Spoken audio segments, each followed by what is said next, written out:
So, good old grumpy guts Julia Gillard has declared an election, and this is going to be my first time voting, although I'm not sure why I even bother. It took a good number of decades of blood, sweat and tears for democracy to win in the First World, but nevertheless politics has since become no less arduous. If you think my little joke at Julia Gillard makes me an Australian Liberal Party voter, think again. I'm not particularly enthusiastic about Mr. Abbott either. I think they're both kind of mindless idiot drones, but then again, that's probably true of most politicians. I'm so glad we have the preferential voting system in Australia, but it's still very disappointing that the majority of Aussies probably don't know how it works. Approval ratings for both major parties are as low as they've ever been, but I can guarantee you that they'll still win the majority of seats in the parliament. For those of you who don't know, and looking at my subscriber demographics, that's probably most of you, the two major parties in Australia are first the National Liberal Party, led by Tony Abbott, which funnily enough is not liberal, it's actually a right-wing party, and the Australian Labor Party, led by Julia Gillard, which is supposed to be the left-wing alternative, but kinda isn't.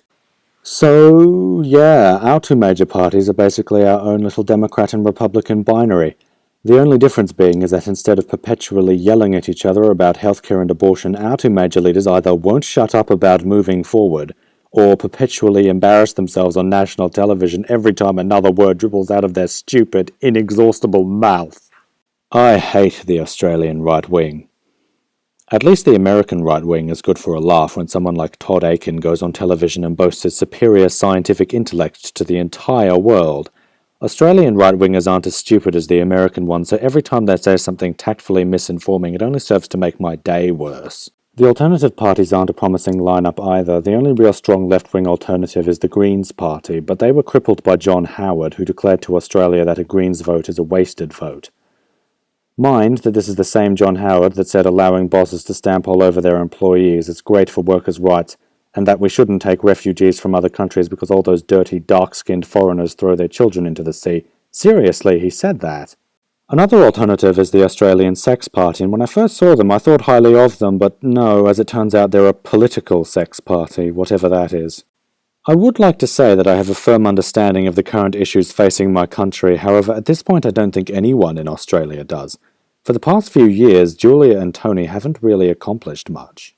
I remember the carbon tax was a big issue last year, mainly because nobody would shut up about it. Tony Abbott said it would be a disaster for the country and bring all of civilization to its knees, while Julia said it would be a great achievement or help us move forward or something. But when it came about, it didn't really do anything, and boy was that pretty damn anticlimactic. Actually, the reason why the Australian political scene is far less entertaining to watch than the one in America is because no matter the issue, the same thing always happens. The government introduces a bill or a law or a tax or something else which they claim will either bring in revenue or help disabled people. The opposition, no matter what the government does, will start a hyperbolic scare campaign. When whatever the government does rolls over, the majority of Aussies will forget about it because it didn't really have much effect at all. The opposition will call the government incompetent, and the government will start complaining that the opposition is being hyperbolic. The Australian public is like two parents watching their kids fighting over an expensive toy. The kid that owns it says it's the most greatest Everest toy ever because they are an entitled little shit, and the kid that doesn't own it hates it and hates it and hates it because it makes him feel underprivileged and he won't stop whinging about it until he has it for himself. But I can't hold pointless bickering against Tony and Julia. I mean, for all their flaws, at least they aren't Gina Reinhardt. Or Rupert Murdoch.